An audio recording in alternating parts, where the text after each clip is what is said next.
ব্রজের ব্রজেন্দ্র নন্দন কৃষ্ণচন্দ্র ভগবান তিনি মনে মনে চিন্তা করলেন যে বহুদিন জীবের করি নাই প্রেম ভক্তি দান, প্রেম ভক্তি ছাড়া জীবে নাই পরিত্রাণ।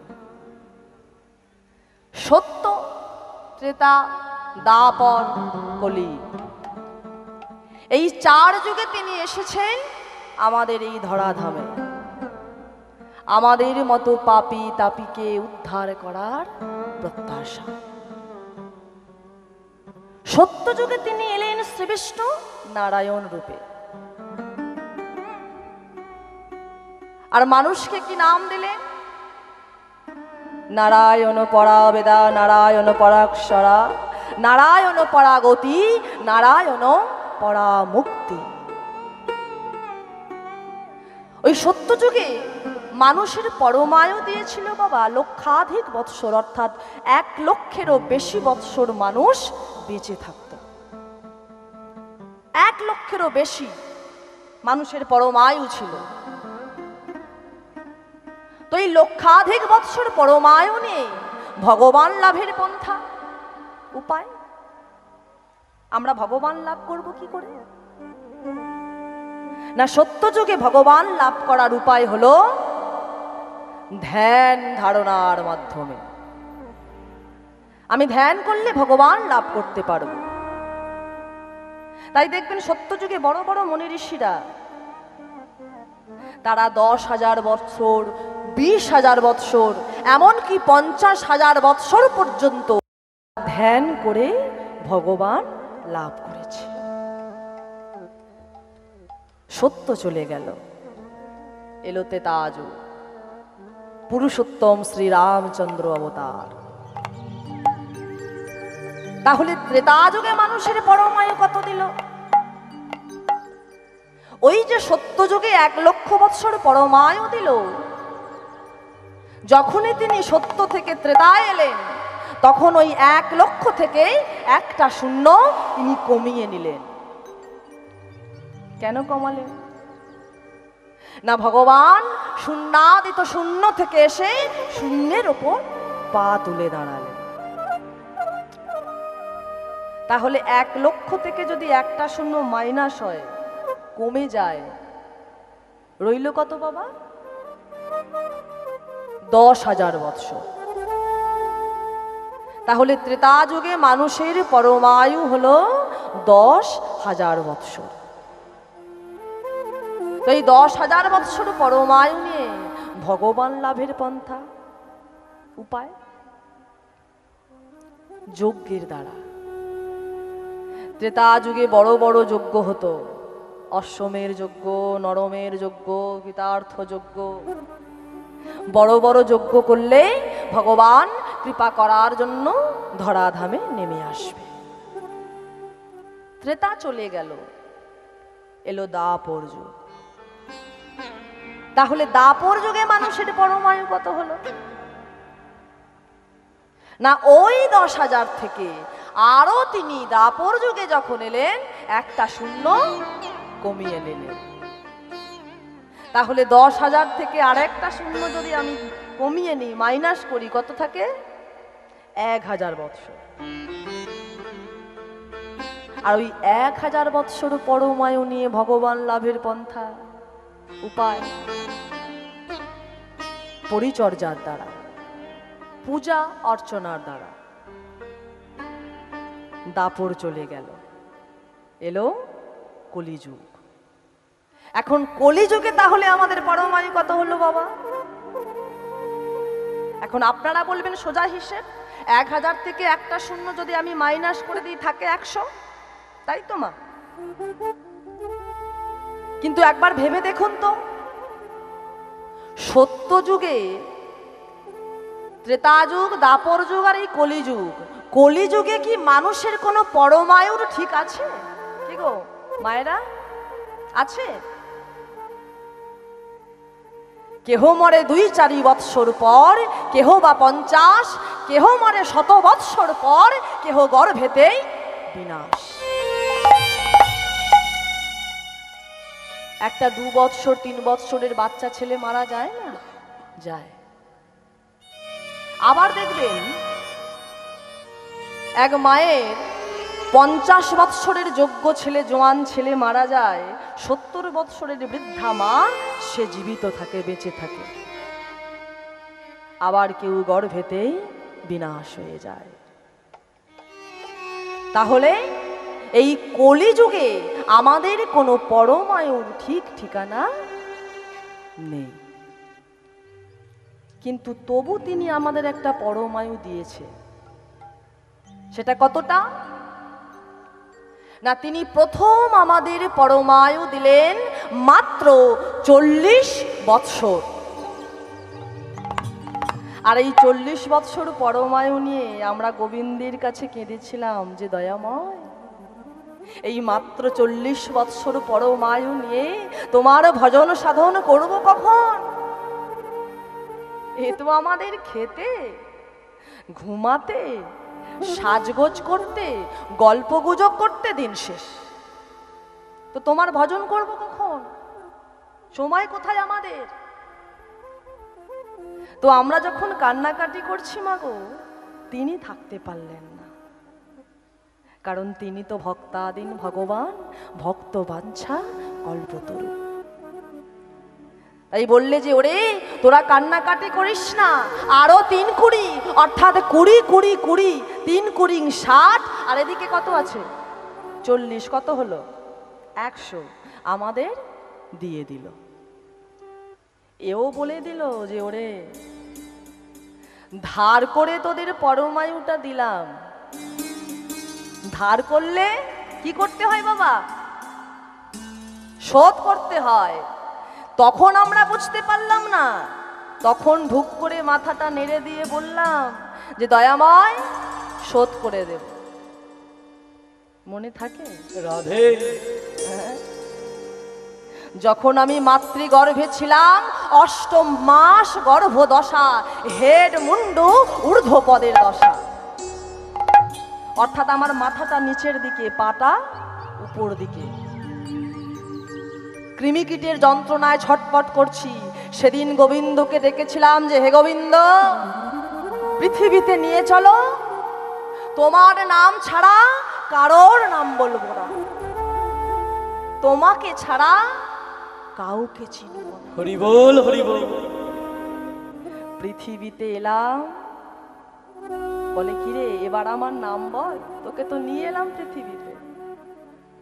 প্রভু সবে তো এলাম, একটু সময় দাও, একটু ঘুরে দেখে নি। ঘুরে দেখতে দেখতে দেখতে দেখতে আমার যৌবন এসে গেল। আর যেমনই না আমার দেহের মধ্যে যৌবন আসলো, আমার দেহে ব্যাধি ধরে গেল। কিসের ব্যাধি? কামিনী কাঞ্চনে মন মজালি, মদন রসে হলি ভোর, চেয়ে দেখ রে অবুঝ মন, আপন কেহ নয় কত। নিতাই গৌর হরি বল, হরি বল, হরি বল, হরি বল। সংসারে আছে আপনার আপনজন?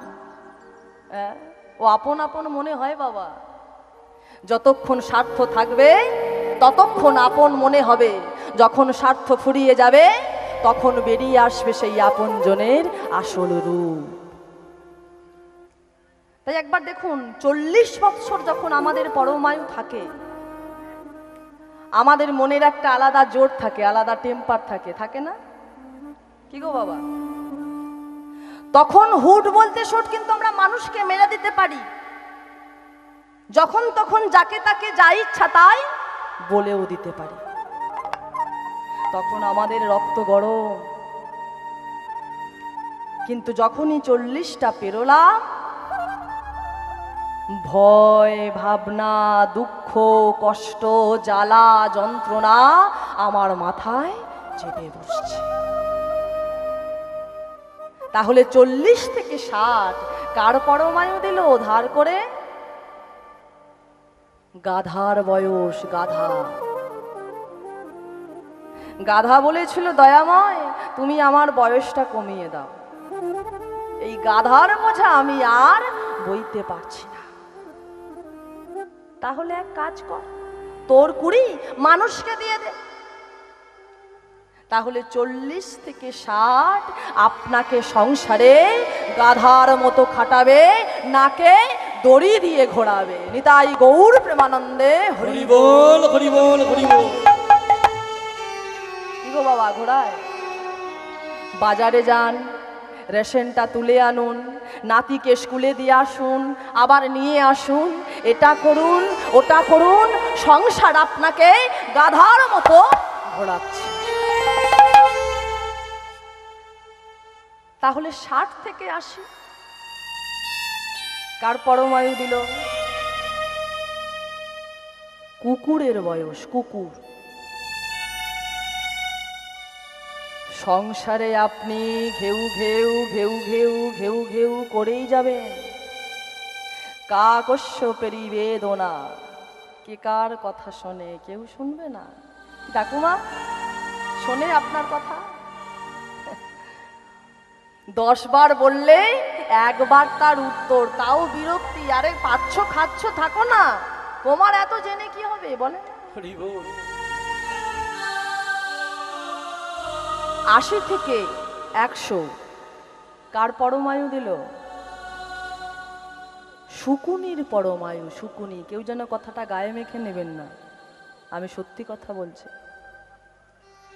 আপনি কান পেতে বসে থাকবেন, কখন আপনার বৌমা আপনাকে ডাকবে যে বাবা ভাত বাড়া হয়ে গেছে, শাশুড়ি মা খাবেন আসুন, এই ডাকটার জন্য আপনাকে কান পেতে বসে থাকতে হবে। রাধে রাধে। তাই তো বাবা। তাহলে কলিকালে তো সব কিছুই হাতের কাছে। তাহলে কলিকালে কি আমরা ধ্যান করে ভগবান লাভ করতে পারবো? কি গো বাবা, কি মনে হয় কলিকালে আমাদের ধ্যান হবে? কেন হবে না? চিত্ত চঞ্চল মন দুর্বল, চিত্ত চঞ্চল মন দুর্বল, চঞ্চল মন দুর্বল, চিত্ত চঞ্চল মন দুর্বল। ধ্যান হবে না কলিকালে, ধ্যান হবে না কলিকালে, ধ্যান হবে না কলিকালে, ধ্যান হবে না কলিকালে। চিত্ত চঞ্চল মন দুর্বল, চিত্ত চঞ্চল মন দুর্বল, চিত্ত চঞ্চল মন দুর্বল।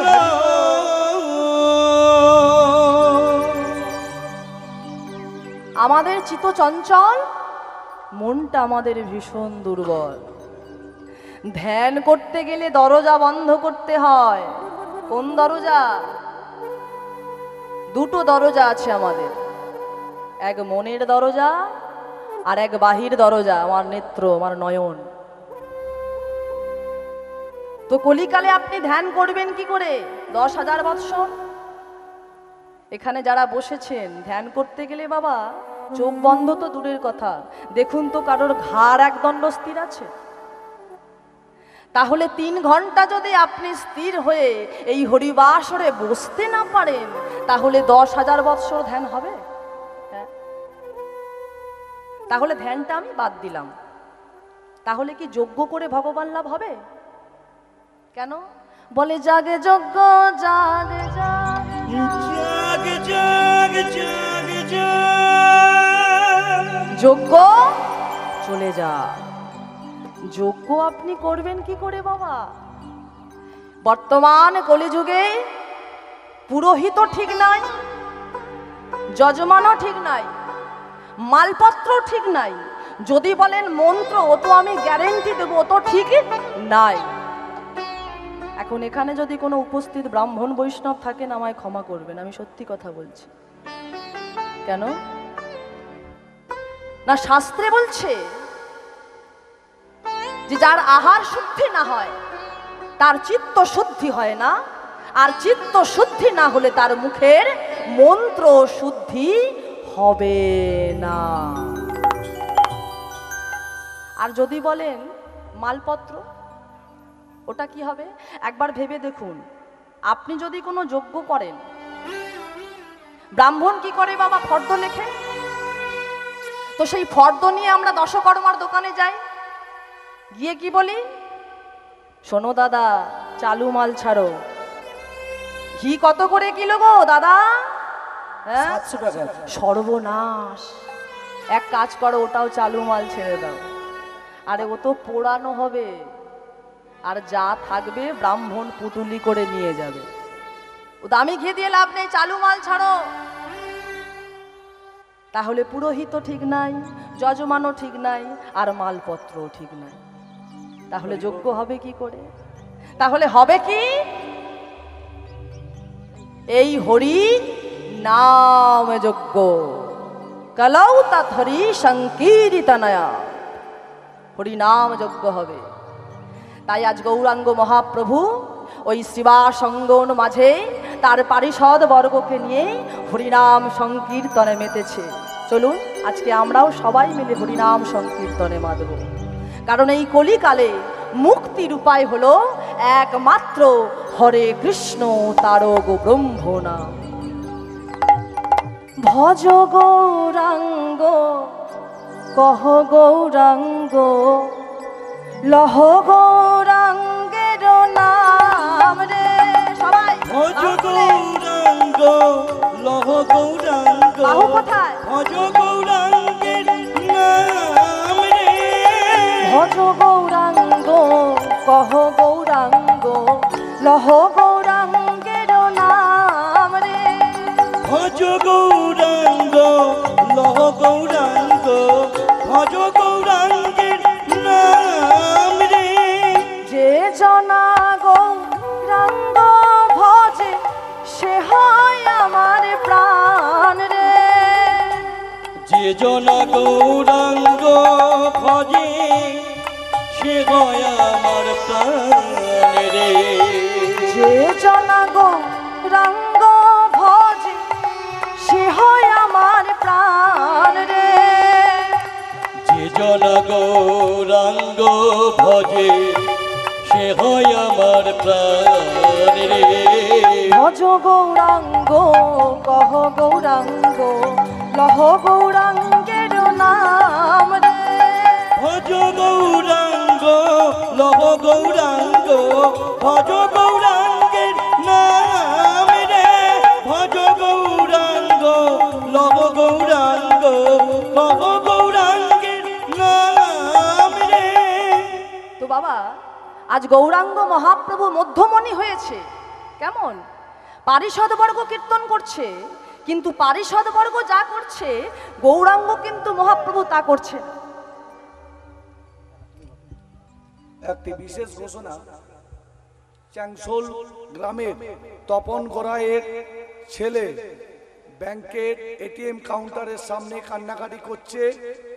ওনার বাড়ির কেউ যদি থাকেন তাহলে ব্যাংকের এটিএম কাউন্টারের সামনে চলে যান। চ্যাংশোলের তপন গড়াইয়ের বাড়ির একটি ছোট্ট ছেলে কান্নাকাটি করছে, তার বাড়ির লোক যদি কেউ থাকেন এটিএম কাউন্টারের সামনে চলে যান।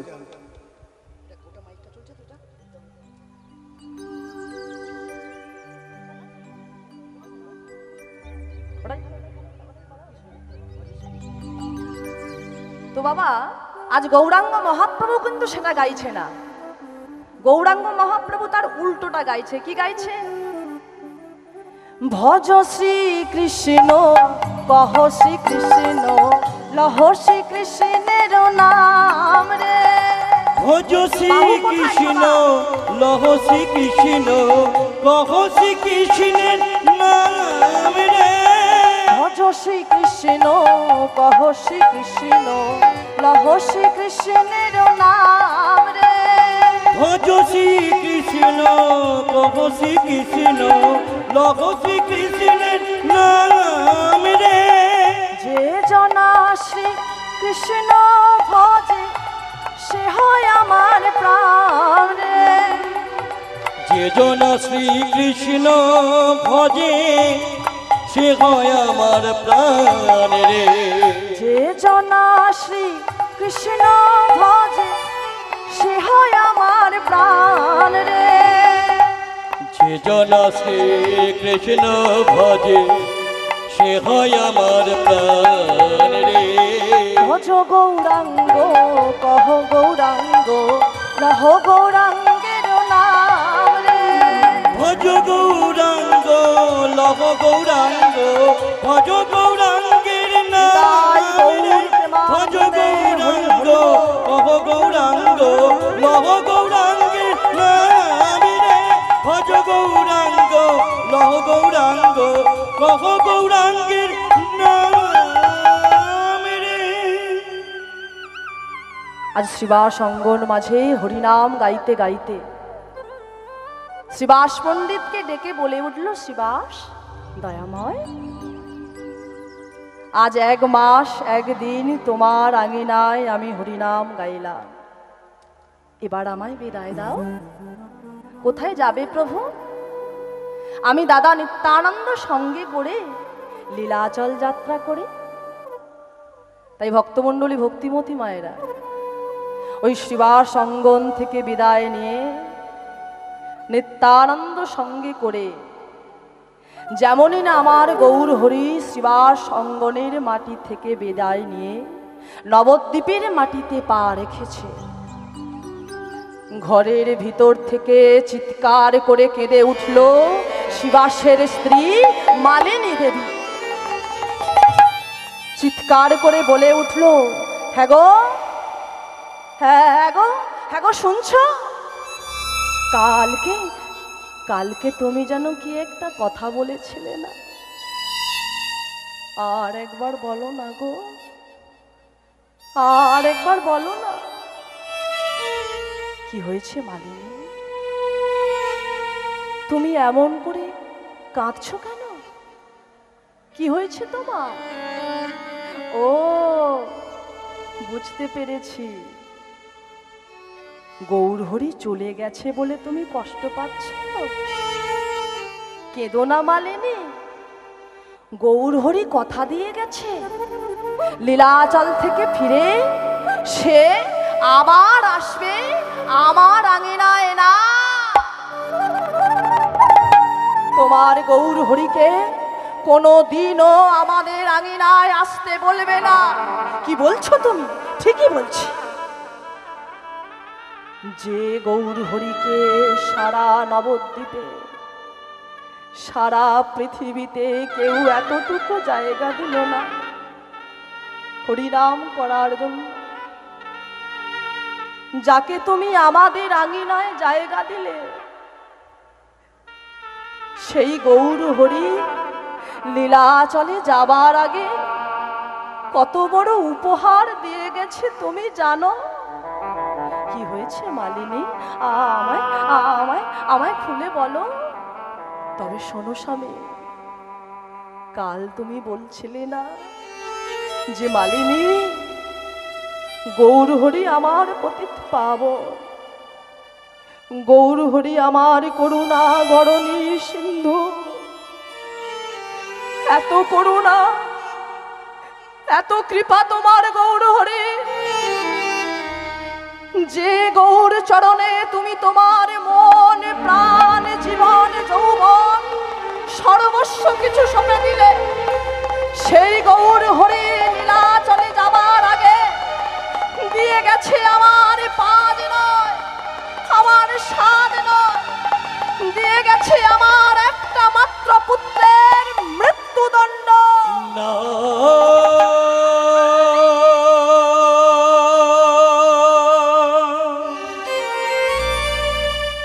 বলো না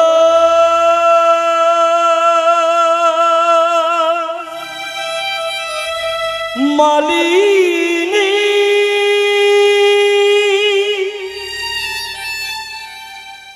এমন কথা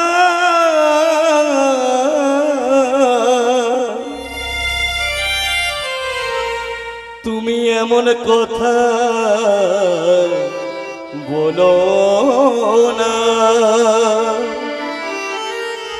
হতে পারে না ওগো মালিনী,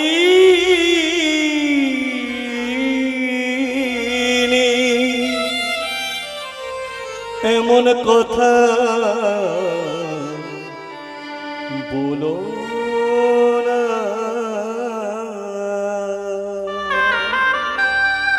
মালিনী দেবীর কান্নার আওয়াজটা গৌরী কর্ণমূলে ধাক্কা দিল।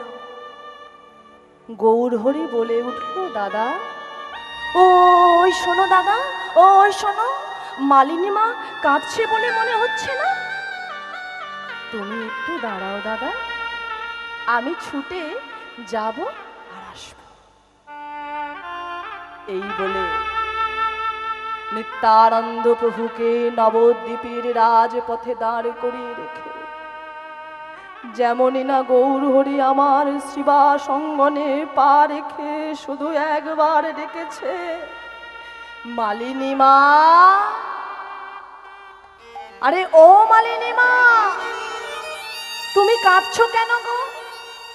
কি হয়েছে তোমার? সঙ্গে সঙ্গে মালিনী দেবী কি করছে জানেন?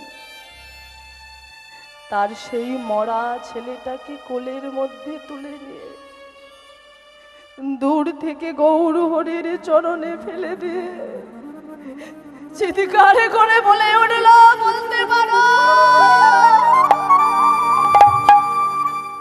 বলতে পারো গৌর হরি কি পাপ আমি করেছি? কোন পাপে সন্তান হারাবার মতো এমন চরম শোক দিয়ে তুমি নীলাচলে চলে যাচ্ছ? বলো না দয়াময়, কি পাপ আমি করেছি? জীবনের প্রথম দিন থেকে তোমার চরণে তুলসী চন্দন অর্পণ না করে আমি জলবিন্দু গ্রহণ করি না। তুমি আমার এত বড় সর্বনাশ করলে দয়াময়। শুনে রাখো দয়াময়, আজ তুমি 1 মাস 1 দিন আমার আঙিনায় হরিনাম করলে, সারা নবদ্বীপের মানুষ এসে দাঁড়ালো আমার আঙিনায়। আর সারা নবদ্বীপের মানুষ যখন শুনবে যে যার বাড়িতে 1 মাস 1 দিন হরিনাম হলো, তার একটা মাত্র পুত্র মারা গেল, আমি মা হয়ে বলছি, গৌর হরি মা হয়ে বলছি, তোমার এই হরিনাম কেউ শুনবে না, তোমার এই হরিনাম কেউ গাইবে না।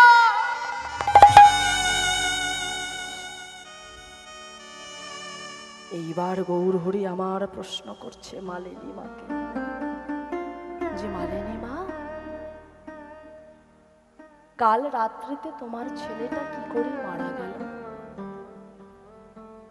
তুমি জানো না দয়াময়? তুমি জানো না? তুমি তো কলিকালের ভগবান, তুমি জানো না?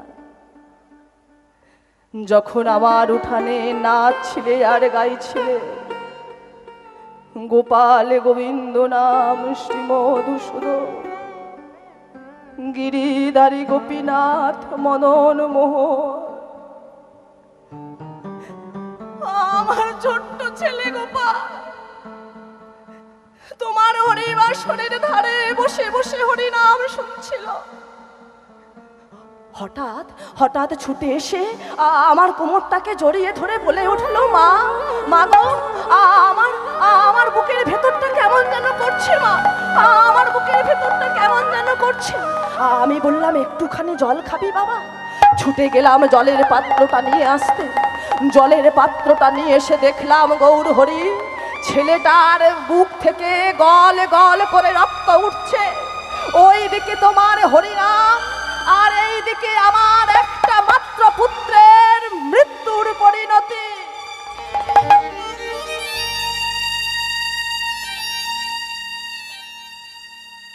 বলো না দয়াময়, কোন পাপে সন্তান হারাবার মতো এমন চরম শোক দিয়ে তুমি লীলা চলে চলে যাচ্ছ? বলো না। গৌর হরি আমার আবার প্রশ্ন করছে, গৌর হরি আমার আবার প্রশ্ন করছে, যে মালিনী মা, কাল রাত্রিতে তোমার ছেলেটা যখন মারা গেল, তারপর তুমি কি করলে? ভক্তমণ্ডলী, ভক্তিমতী মায়েরা, ভগবানের কাছে প্রার্থনা করি, মাগো, সন্তান হারাবার মতো এমন চরম শোক গোবিন্দ যেন আপনাদের কোনো দিন না দেয়। কিন্তু বলুন তো,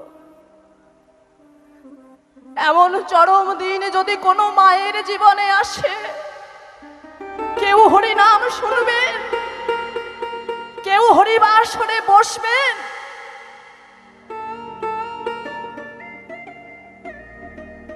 যে নারীর সন্তান হয় না জগতে বলে তাকে বন্ধা নারী। আমি বলবো মাগো, বন্ধা হওয়া ভালো। তার কারণ আমি একটা সন্তানকে গর্ভে ধারণ করলাম, 10 মাস 10 দিন কত কষ্ট কত যন্ত্রণা সহ্য করলাম। 21টা নারী কেটে তাকে পৃথিবীর আলো দেখালাম, নিজের বুকের রক্ত পান করিয়ে তাকে বড় করে তুললাম। সে আধো আধো গলায় আমায় মা মা বলে ডাকলো, আর সেই মা বলা পাখি যদি মায়ের কোল থেকে চলে যায়, এমন কষ্ট সহ্য করার থেকে আমি বলবো বন্ধা হওয়া ভালো। তবু তো মনকে প্রবোধ দিতে পারবো যে জগতে তো আমার বলতে কেউ ছিলই না। আজ মালিনী মা কি করছে জানেন? পারবেন এমন মা হতে? আজ ভগবানের প্রতি বিশ্বাস, ভগবান বলেছে যে হরি নামে গাছ নাচে, হরি নামে মরা বাঁচে। সেই বিশ্বাসে মরা ছেলেটাকে কোলের মধ্যে তুলে নিয়ে হরিবাসরের ধারে কাপড় চাপা দিয়ে হরি নাম শুনছে। পারবেন এমন মা হতে? গৌর হরি আমার বলে উঠল, মালিনী মা, কালকে রাত্রিতে তোমার ছেলেটা মারা গেল, তুমি তো কালকে কাঁদতে পারতে, তুমি আজ কাঁদছো কেন? ওরে গৌর, আমি জানি বাবা তুই একথা বলবি, কিন্তু তুই ভাবছিস আমি কাঁদিনি কেন? না, আমি কাঁদলে যদি আমার উঠানে হরি নামের বাজারটা ভেঙে যায়, এটা তো তুই ভাবছিস। না রে গৌর, না, আমি কাঁদিনি কেন জানিস? মনকে প্রবোধ দিয়েছিলাম, ওরে বল, পেটের ছেলে গোপাল চলে গেছে তো কি হয়েছে? পতিত পাবন গৌর হরি তো তোর অঙ্গনে আছে। বল না গৌর, আজ তুই যদি আমার কোলটা খালি করে চলে যাস, ওরে আমি তো মা, বল না, এই পৃথিবীতে কোন নারী জাতি চায় না একটা সন্তানের মুখে একটুখানি মা ডাক শুনতে? আরে বাবা, তুই তো আমায় মা বলে ডাকে, মা হয়ে যদি তোর কাছে কিছু চাই আমায় দিবি বাবা। বলো মা, তুমি কি চাও? আজ তুমি যা চাইবে আমি তোমায় তাই দেব, তবে দে বাবা, দে। হয় লীলা চলে যাবার আগে আমার পেটের ছেলে গোপালকে তুই ফিরিয়ে দিয়ে যাবি, নতুবা আমি ওই দ্বার দেশে শুয়ে রইলাম, তুই লীলা চলে যাবার আগে তোর একটা পা আমার গলার উপর চাপিয়ে দিয়ে তুই লীলা চলে চলে যা।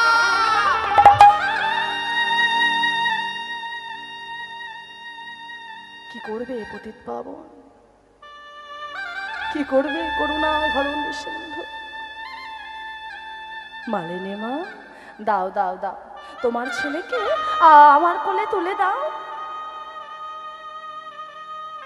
শ্রীবাসের মৃত পুত্রকে কোলের মধ্যে করে নিয়ে কর্ণ মূলে দিল এই মধু মাখা কৃষ্ণ নাম। হরে কৃষ্ণ হরে কৃষ্ণ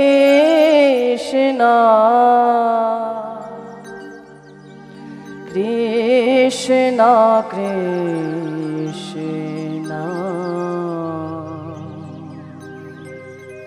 হরে হরে হরে রাম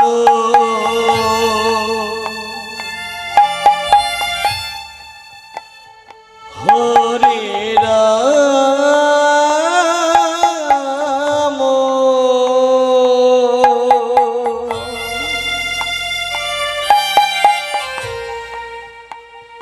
রাম রাম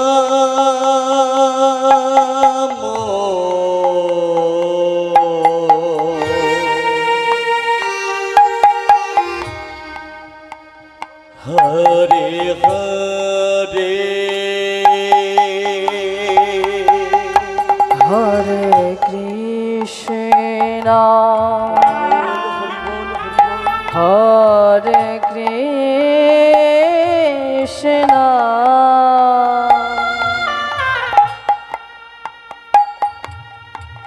কৃষ্ণ কৃষ্ণ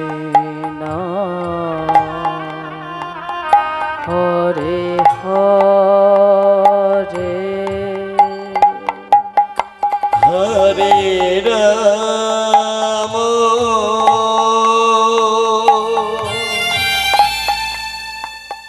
হরে রাম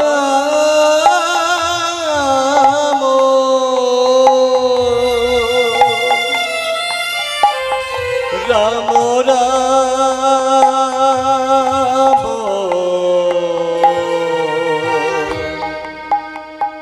হরে হরে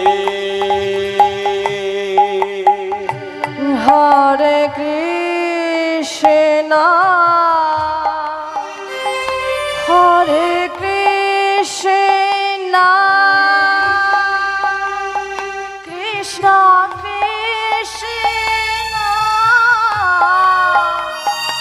হরে হরে হরে রাম হরে রাম রাম রাম হরে হরে হরে কৃষ্ণ কৃষ্ণ কৃষ্ণ হরে হরে হরে রাম হরে রাম হৃদয় গৌর প্রেমানন্দে হরি বল হরি বল হরি বল হরে কৃষ্ণ কৃষ্ণ কৃষ্ণ হরে হরে হরে রাম রাম রাম হরে হরে মালিনী মা এই দেখো দেখো দেখো এই দেখো তোমার গোপালের চোখের পাতা পড়ছে গো। ভক্তমণ্ডলী ভক্তিমতী মায়েরা এই হরি নামের গুণে শ্রীবাসের মৃত পুত্রকে ফিরিয়ে দিয়ে গৌর হরি চললেন লীলাচলের পথে। কেমন মজা! ওই না নাচিয়া নাচিয়া চলে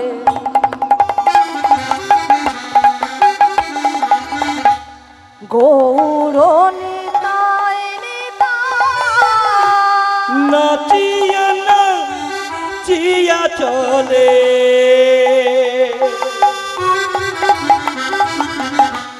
গৌর নিতাই নিতাই নাচিয়া নাচিয়া চলে গৌর নিতাই নিতাই নাচিয়া নাচিয়া চলে গৌর নিতাই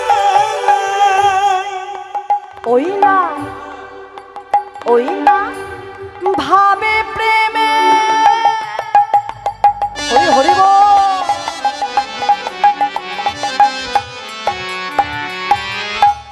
মগ্ন হয়ে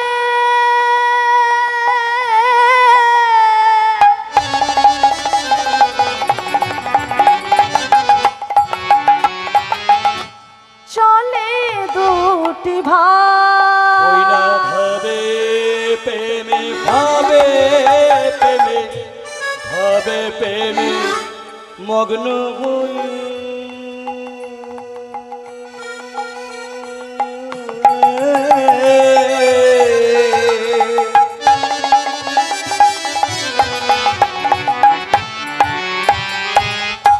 চলে দুটি ভাই। নাচিয়া নাচিয়া চলে গৌর নীলায় নাচিয়া তাই নাচিয়া গৌর চলে প্রেমানন্দে হরি হরি বল হরি বল। নাচিয়া নাচিয়া চলে গৌরনী।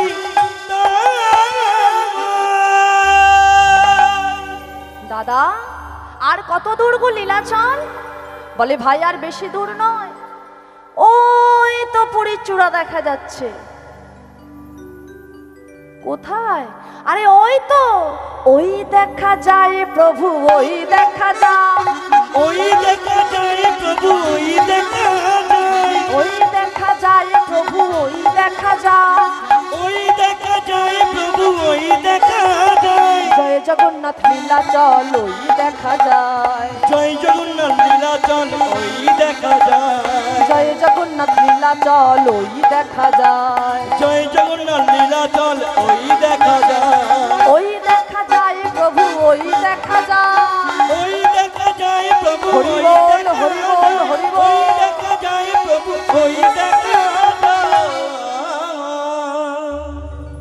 তো যখনই বলেছে ওই দেখা যায়, আর কি প্রভু দাঁড়ায়? দু বাহু উত্তোলন করে ছুটতে ছুটতে চলেছে, জয় জগন্নাথ কে। এই কয়েকজন জয় দিয়েছে? ও মায়েরা জয় দিয়েছেন কি গো? সবাই মিলে বাহু তুলে চিৎকার করে বলুন সবাই, জয় জগন্নাথ কে, জয় জগন্নাথ কে, জয় জগন্নাথ কে। তো যখন দুবাহু উত্তোলন করে ছুটতে ছুটতে চলেছে, নিত্যানন্দ প্রভু পিছন থেকে বলে উঠল, শুনে রাখো প্রভু, লীলাচলে যাওয়ার পথে যদি তুমি আমায় সঙ্গে করে না নিয়ে যাও, তোমার জগন্নাথ দর্শন হবে না, হবে না। বলার সাথে সাথে গৌর হরি আমার ছুটে এসে মুখটা চেপে ধরেছে। হরি বল। ছি ছি ছি ছি ছি ছি ছি দাদা, ও কথা বলতে আছে? তাহলে চলো দু ভাই একসাথে কাঁধ ধরাধরি করতে করতে যায়, আজ কেমন মজা। গৌর হরি আমার নিত্যানন্দ সঙ্গে করে কাঁধে কাঁধ দিয়ে চলেছে কেমন করে, যায় রে কাঁচা সোনার বরণ চাঁদের কিরণ ওই বরণ, জয় রে কাঁচা সোনার বরণ চাঁদের কিরণ ওই বরণ, যায় রে কাঁচা সোনার বরণ চাঁদের কিরণ ওই বরণ, জয় রে কাঁচা সোনার বরণ চাঁদের কিরণ ওই বরণ। রং ফিরেছে ঢং ফিরেছে, রং ফিরেছে ঢং ফিরেছে, রং ফিরেছে ঢং ফিরেছে, রং ফিরেছে ঢং ফিরেছে, কালো এখন চেনা দায়, জয় রে কাঁচা সোনার বরণ চাঁদের কিরণ ওই বরণ, জয় রে কাঁচা সোনার বরণ চাঁদের কিরণ ওই বরণ, জয় রে কাঁচা সোনার বরণ চাঁদের কিরণ ওই বরণ। তোমাগো দু ভাই যখন নাচতে নাচতে আসছে, পথের ধারে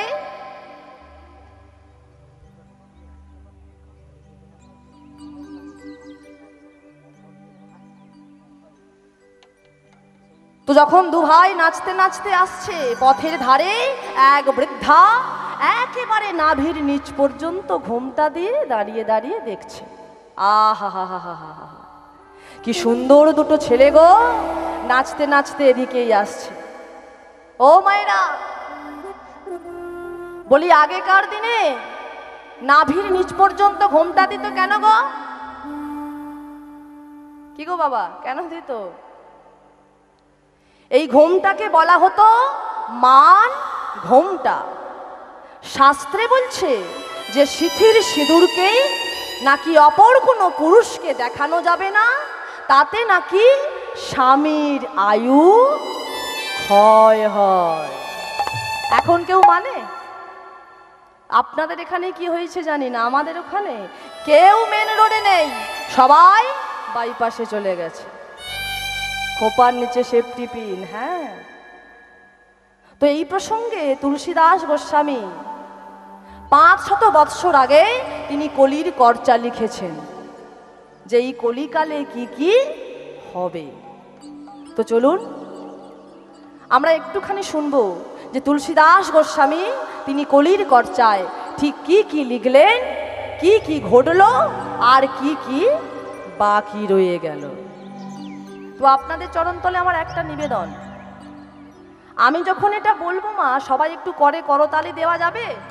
সবাই তালে তালে, সবাই মিলে। শিষ্য হয়ে না মানিবে গুরুর বচন, পিতা মাতা না মানিবে পুত্র কন্যাগণ, অশ্বমের যাগযজ্ঞ না হইবে পূর্ণ, জাতি ভেদ থাকিবে না হবে এক বর্ণ, ব্রাহ্মণের ব্রহ্মত্ব লুপ্ত হয়ে যাবে, পিতার সঙ্গেতে পুত্র চাতুরি করিবে, শিষ্য হয়ে গুরু পত্নী হরণ করিবে, দ্বাদশ বৎসরের কন্যা গর্ভবতী হবে, মহাকলির পরে ঘোর কলির অধিষ্ঠান, মনুষ্য জন্মিতে সব দ্বিখণ্ড প্রমাণ, ভয়ে কেউ না যাইবে বেগুন গাছের কাছে, আকশিতে তুলিবে বেগুন সব গাছে গাছে, ব্যাঘ্রেতে পুষিবে ছাগ মহিষে মশি, তেলির মেয়ে রাজকন্যা মালি তার প্রেম, সূত্র হবে গুরু আর শিষ্য হবে ব্রাহ্মণ,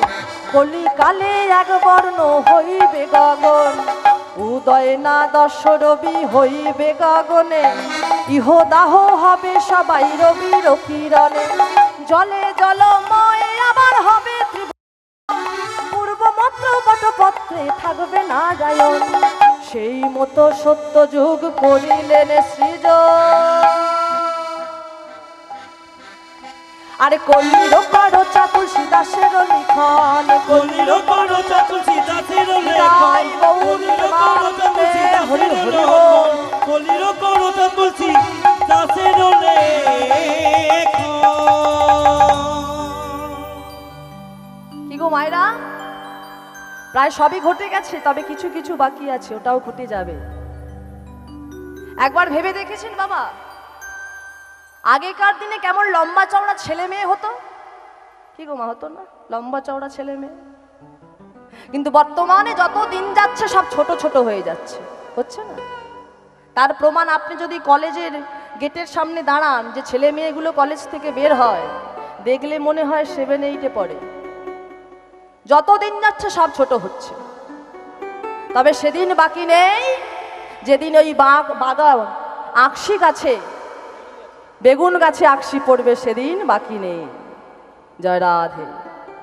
তো বুড়িমা দাঁড়িয়ে দাঁড়িয়ে দেখছে যে আহা হা হা হা, কি সুন্দর দুটো ছেলে গো নাচতে নাচতে আসছে। হ্যাঁ রে, এই বা তোর নাম কি রে? আমার নাম নিত্যানন্দ।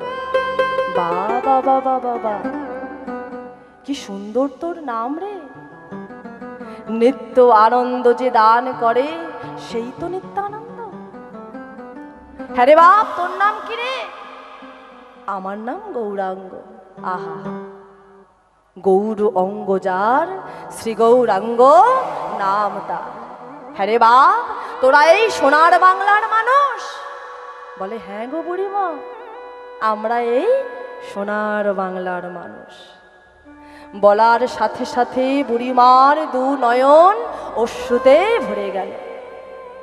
বুড়িমা, তুমি এমন করে কাঁদছো কেন গো? কি হয়েছে তোমার?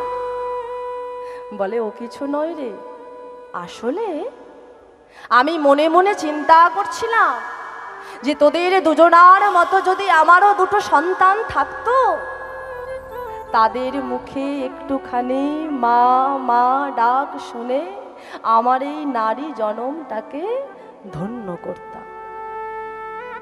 বলার সাথে সাথে নিত্যানন্দ প্রভু ছুটে গিয়ে বুড়িমার কোমরটা জড়িয়ে ধরেছে। বুড়িমা, আজ থেকে আমরা দু ভাই তোমার কাছেই থাকব।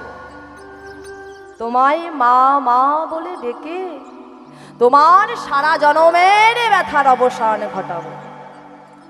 সত্যি বলছিস বাবা? তোরা থাকবি আমার কাছে? না না, বিশ্বাস করি না। তাহলে এক কাজ কর, আমি গিয়ে বসলাম ওই গাছের নিচে, তোরা দু ভাই ছুটে এসে আমার কোলে বস, তবে না বুঝবো তোরা আমার ছেলে হলি। আজ কি মজা! বুড়িমা গিয়ে বসলো গাছের নিচে, আর দু ভাই ছুটে গিয়ে কি করলো? বলি মায়ের কোলে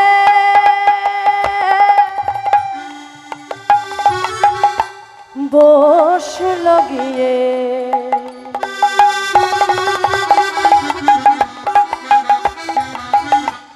গৌর নিতাই নিতাই মায়ের কোলে বসলো গিয়ে,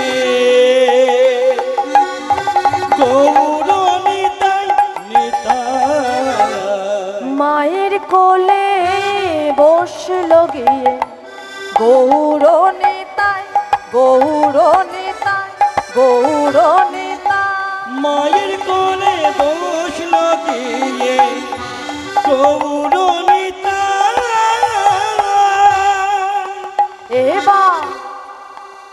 এবার উলু ধ্বনি, সবাই একবার উলু ধ্বনি হোক। ওই না জয় ধ্বনি,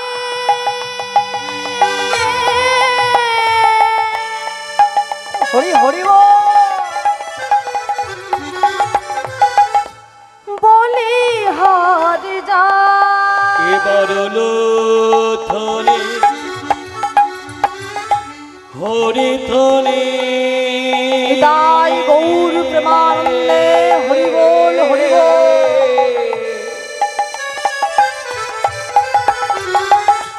বলি হরে যায়।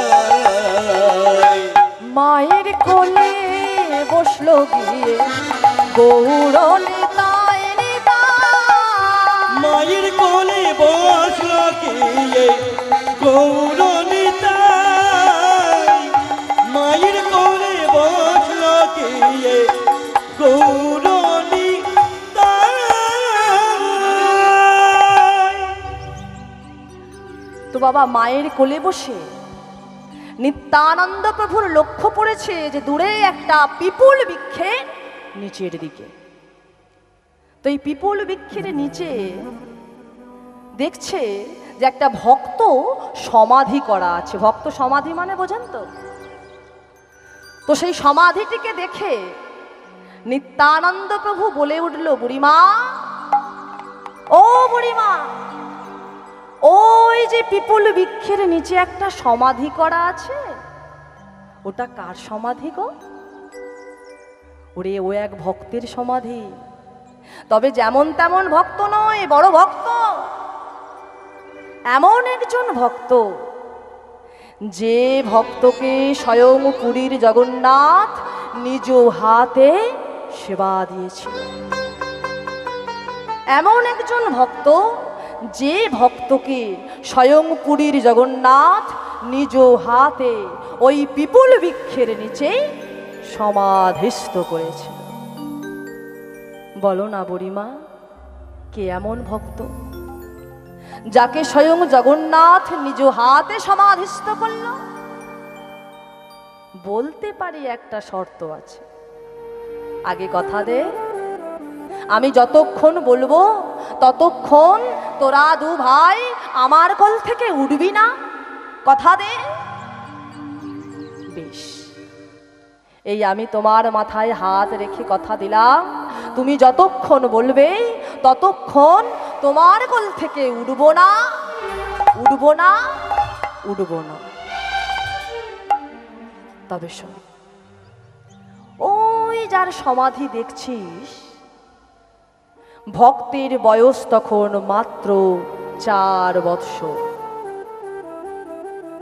বাবার নাম সনাতন দাস, মায়ের নাম পদ্মাবতী, আর ভক্তের নাম হলো ভক্ত মাধু দাস। এই 3 জনের সংসার। আর এই 3 জনের সংসারটা চলতো কিভাবে বাবা? ভিক্ষা করাই হলো তাদের উপার্জনের একমাত্র রাস্তা। প্রত্যেক দিন ভিক্ষা করে, যা পায় রন্ধন করে গোবিন্দকে ভোগ নিবেদন করে তারপর প্রসাদ পায়। প্রত্যেক দিন ভিক্ষা করে, রন্ধন করে আর গোবিন্দকে ভোগ নিবেদন করে গোবিন্দের চরণ তলে গায় মধুমাখা কৃষ্ণ নাম। গোবিন্দ হরে গোপাল হরে কেশব মাধব শ্যাম হরে। গোবিন্দ হরে গোপাল হরে কেশব মাধব শ্যাম হরে।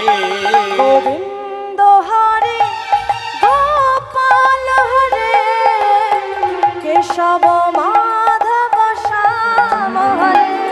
গোবিন্দ হরে গোপাল হরে কেশব মাধব শ্যাম হরে। গোবিন্দ হরে গোপাল হরে কেশব মাধব শ্যাম হরে। গোবিন্দ হরে গোপাল হরে কেশব মাধব শ্যাম হরে। গোবিন্দ হরে গোপাল হরে কেশব মাধব শ্যাম হরে। গোবিন্দ হরে গোপাল হরে কেশব মাধব শ্যাম হরে। গোবিন্দ গোবিন্দ গোপালা, গোপালা গোবিন্দ গোবিন্দ গোপালা, গোবিন্দ গোবিন্দ গোপালা, গোবিন্দ গোবিন্দ গোপালা। গোবিন্দ হরে গোপাল হরে কেশব মাধব শ্যাম হরে। গোবিন্দ হরে গোপাল হরে কেশব মাধব শ্যাম হরে। নিতাই গৌর প্রেমানন্দে হরি হরি বল।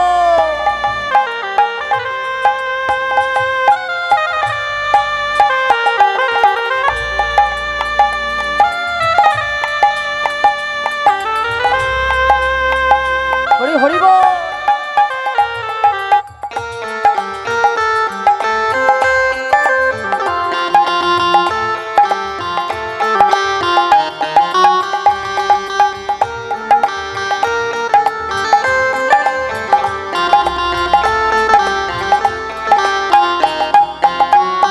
নামে ভোগ ভরে যা অভাব মিটা স্বভাব জাগায় মহাসুখে। নামে বুক ভরে যায় অভাব মিটায় স্বভাব জাগায় মহা সুখে। নামে ভোগ ভরে যা ভরে যায় অভাব মিটা স্বভাব জাগায় মহাসুখে। নামে বুক ভরে যায় অভাব মিটায় স্বভাব জাগায় মহা সুখে। গোবিন্দ গোবিন্দ গোপালা, গোবিন্দ গোবিন্দ গোপালা, গোবিন্দ গোবিন্দ গোপালা, গোপালা গোবিন্দ হরে গোপাল হরে কেশব মাধব শ্যাম হরে কেশব মাধব শ্যাম নিতাই গৌর প্রেমানন্দে হরি হরি বল। হরে কেশব মাধব শ্যাম হরে কেশব মাধব শ্যাম হরে। তো প্রত্যেক দিন ভোগ নিবেদন করে গোবিন্দকে দেয়। তো মাগো সেদিন ছিল একাদশীর পরের দিন, অর্থাৎ দ্বাদশী তিথি। স্ত্রীকে বলে উঠল, শুনছ, তুমি উনানে জলটা চাপাও, আমি কয়েক ঘর মাত্র ভিক্ষা করে নিয়েই চলে আসব। ভিক্ষাতেও বেরোলো বাবা, চাল ডাল আলু সে সবই পেল। কিন্তু একটা কথা জানেন তো, ওই যে আমাদের ললাট মেপে দেখুন, প্রত্যেকের 4 আঙুল। যার যত বড় কপালে হোক আর যার যত ছোট কপালে হোক না কেন, প্রত্যেকের হাতে 4 আঙুল। তো এই 4 আঙুল ললাটে আমাদের যতটুকু আছে আমরা ততটুকুই পাবো, তার থেকে বেশিও পাবো না, আর 1 ইঞ্চি কম চাইলেও পাবো না। তাই চাল ডাল আলু নিয়ে যখন সনাতন দাস বাড়ি ফিরে আসছে, পথের মাঝে শুরু হলো প্রচণ্ড ঝড় বৃষ্টি বজ্রপাত। সেই ঝড় বৃষ্টি বজ্রপাত মাথায় নিয়ে সনাতন দাস যখন বাড়ি ফিরে আসছে, পথের মাঝে বজ্রপাতে সনাতন দাসের মৃত্যু হলো। মুখ থুবড়ে পড়ল সনাতন দাস। লোক মুখে খবর এলো, পদ্মাবতী ভিক্ষা করে ফেরার পথে বজ্রপাতে তোমার স্বামীর মৃত্যু হয়েছে। আমার স্বামী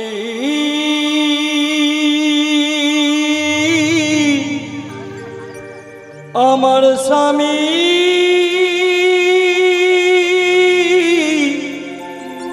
স্বামী গো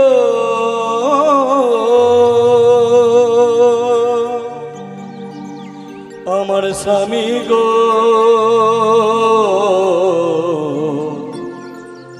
আমার স্বামী স্বামী গো।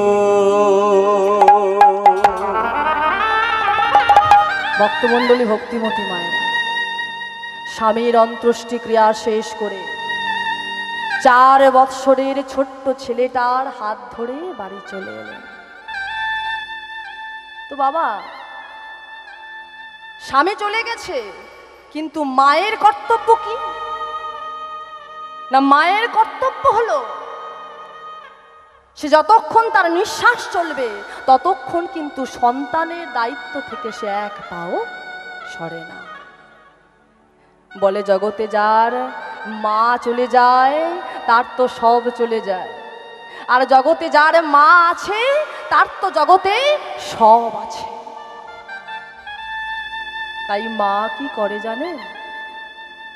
প্রত্যেক দিন ওই 4 বৎসরের ছোট্ট ছেলেটাকে ঘরের মধ্যে শুধু জল দিয়ে, বাড়িতে কিছু নেই বাবা, কিচ্ছু নেই দেবার মতো, শুধু একটা পাত্রে জল দিয়ে চাবি দিয়ে রেখে পদ্মাবতী মা যেত লোকের বাড়ি কাজ করতে। আর তৎকালীন দিনে মাইনে কি ছিল মা? কাজের শেষে মা আঁচল পেতে দাঁড়ায়, মালিক 2 শুকনো রুটি দূর থেকে মায়ের আঁচলে ছড়িয়ে দেয়, তাই নিয়ে এসে গোবিন্দকে নিবেদন করে মা ছেলে প্রসাদ খায়। সেদিন কাজের শেষে আঁচল পেতে দাঁড়িয়েছিল, মালিক দূর থেকে রুটিটা ছুঁড়েও দিয়েছিল, কিন্তু ওই যে বাবা আমার কপালের লিখন, রুটি 2 মায়ের আঁচলে না পড়ে মাটিতে পড়ে গেল। যেমনই না কুড়াতে যাবে সঙ্গে সঙ্গে একটা কুকুর এসে রুটি দুটোকে মুখের মধ্যে তুলে নিল। দুঃখিনী মা পদ্মাবতীর দু নয়ন অশ্রুতে ভরে গেল। কুকুরটিকে উদ্দেশ্য করে বলে উঠল, হ্যাঁ রে কুকুর, তুই তো রুটি দুটো খেলে, বল না কুকুর, বল না, আমি আমার এই মাতৃত্বের শূন্য আঁচল নিয়ে আজ কেমন করে বাড়ি ফিরব?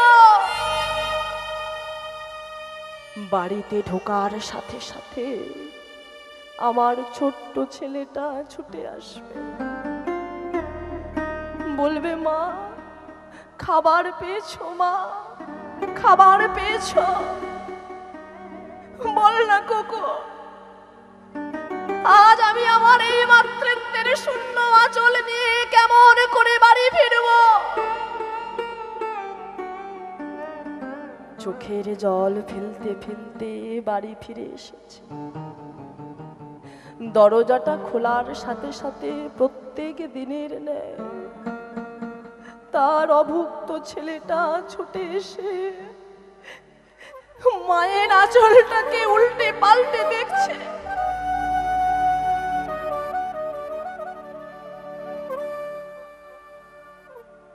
মা, তোমার আঁচলে খাবার বাঁধা নেই মা, আজ তুমি খাবার পাওনি মা। জানিস বাবা, আজ তো খাবার পাইনি, আজ একটুখানি জল খেয়ে কাটিয়ে দে।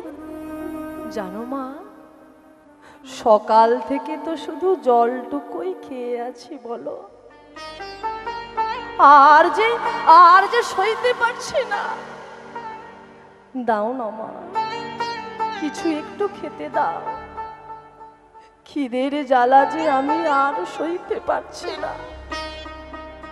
দাঁড়া বাবা, আমি এক্ষুনি আসছি। এই বলে একটা বাটি হাতে করে নিয়ে ছুটতে ছুটতে পাড়ায় বেরিয়ে গেল। প্রত্যেক দাঁড়ে দাঁড়ে গিয়ে চিৎকার করে বলে উঠল, ও দিদি, ও দিদি, দিদি তোমাদের ভাত হয়েছে? হয়েছে দিদি গো, তোমাদের ভাত চাই না, তোমাদের একটু ভাতের ফ্যান আমায় দেবে। জানো, আমার একমাত্র ছেলেটা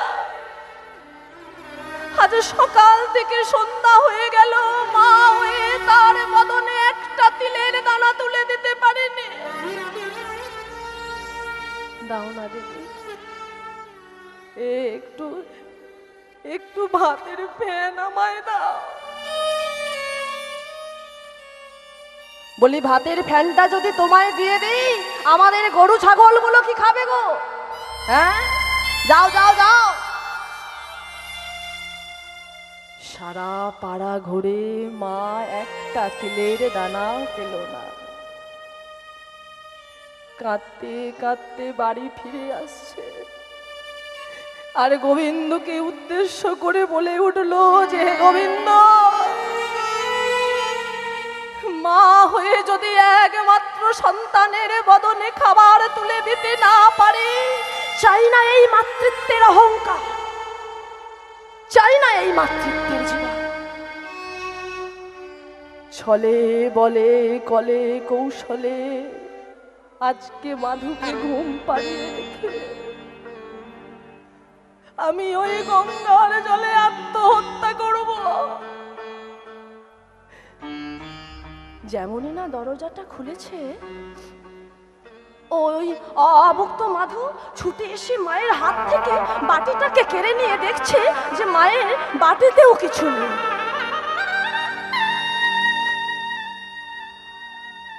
একে মা, তোমার বাটিতেও কিছু নেই? কষ্টে, জ্বালায়, যন্ত্রণায় চিৎকার করে পদ্মাবতী মা আমার বলে উঠল, মাধু, সারাদিন শুধু খায় আর খায়, মরতে পারিস না? এত লোকের মরণ হয়, তোর মরণ হয় না কেন? কি করব মা, খিদের জ্বালা যে সইতে পারি না। ছুটে গিয়ে ছেলেটাকে বক্ষ মাঝে চেপে ধরে বলে উঠলো, আয় বাবা, আজকে রাতটুকার মতো একটু গঙ্গা জল আর কয়েকটা তুলসী পত্র খেয়ে নে না বাবা। আমি কথা দিচ্ছি কাল সকালে ঠিক তোর জন্য খাবার নিয়ে আসবো। ঠাকুর ঘর থেকে একটুখানি গঙ্গা জল আর উঠান থেকে কয়েকটা তুলসী পত্র গোবিন্দের চরণে নিবেদন করে ছেলের বদনে দিয়ে চাপড়ে চাপড়ে ঘুম পাড়িয়ে দিচ্ছে। খিদের জ্বালায় ছটপট করতে করতে কখন মায়ের কোলে আভুক্ত মাধু ঘুমিয়ে পড়েছে। যেমনই না ঘুমিয়ে পড়েছে, পদ্মাবতী মা আমার গোবিন্দকে উদ্দেশ্য করে বলে উঠল যে, গোবিন্দ, আমার একমাত্র ছেলেকে আমি তোমার চরণে রেখে যাচ্ছি, ওকে তুমি দেখো। মাধুরে, মাধু, ঘুম থেকে উঠে যখন শুনবি যে তোর মা আত্মহত্যা করেছে, ভগবানের উদ্দেশ্যে শুধু একটা কথাই বলবি মাধু, যে আবার যদি তোর কোনোদিন এই মনুষ্য কুলে জন্ম হয়, এই দুঃখিনী মায়ের গর্ভে যেন তোকে জন্ম না দেয়। আসি মাধু, ভালো থাক। যেই না চলে যেতে যাবে, 1 পা 2 পা 3 পা, কি হলো? আঁচলের টানে মাধু জাগিয়া উঠিল, আঁচলের টানে মাধু জাগিয়া উঠিল, আঁচলের টানে মাধু জাগিয়া উঠিল, আঁচলের টানে মাধু জাগিয়া উঠিল। মা আমায় ফেলে যেও না মা, কাঁদিতে লাগিল মা গো, আমায় ফেলে, আমায় ফেলে যেও না মা, কাঁদিতে লাগিল। আমায় ফেলে যেও না মা, কাঁদিতে লাগিল মা গো, আমায় ফেলে, আমায় ফেলে যেও না মা,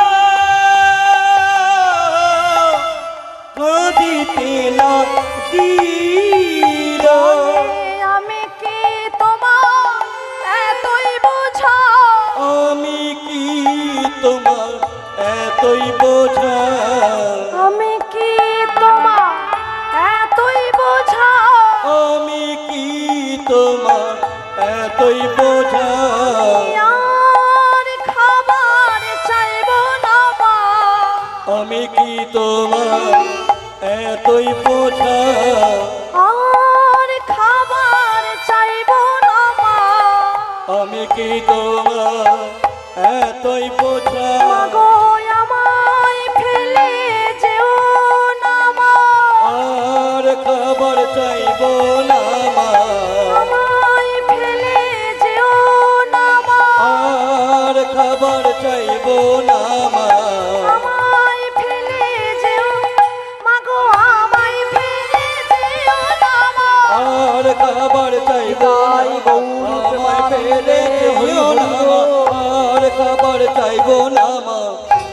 কি তোমার এতই বোঝা? মা, বাবা চলে গেছে, তুমিও যদি আমায় ফেলে রেখে চলে যাও, বলো না মা, আমি কার কাছে থাকবো? কে দেখবে আমায়? তুমি ছাড়া যে আমার দেখার মতো কেউ নেই মা, বিশ্বাস করো। খিদের জ্বালায় যদি মরেও যায়, আমি তোমার গায়ে ছুঁয়ে কথা দিলাম, আজ থেকে তোমার কাছে আমি খাবার চাইব না। শুধু আমায় ফেলে রেখে চলে যেও না মা, আমায় ফেলে রেখে চলে যেও না। ছুটে গিয়ে ছেলেকে বক্ষ মাঝে জড়িয়ে ধরেছে, বাবা তোকে ফেলে কোথাও যাব না, আয় বাবা। আজ থেকে আর লোকের বাড়ি কাজ করব না, আজ থেকে রাস্তায় রাস্তায় ভিক্ষা করব, আর ভিক্ষা করে যা পাবো রন্ধন করে গোবিন্দকে প্রসাদ দিয়ে তারপর প্রসাদ পাব। ভক্তমণ্ডলী, ভক্তিমতী মায়েরা, যত প্রসাদ পাচ্ছে তত প্রসন্নতা লাভ হচ্ছে, আর যত ভোগ করবেন তত কি হবে জানেন? তত হবে দুর্ভোগ, হবে পাশরিক মনোভাব পশুর মতো। প্রত্যেক দিন গোবিন্দকে ভোগ নিবেদন করে, তারপর প্রসাদ পায়।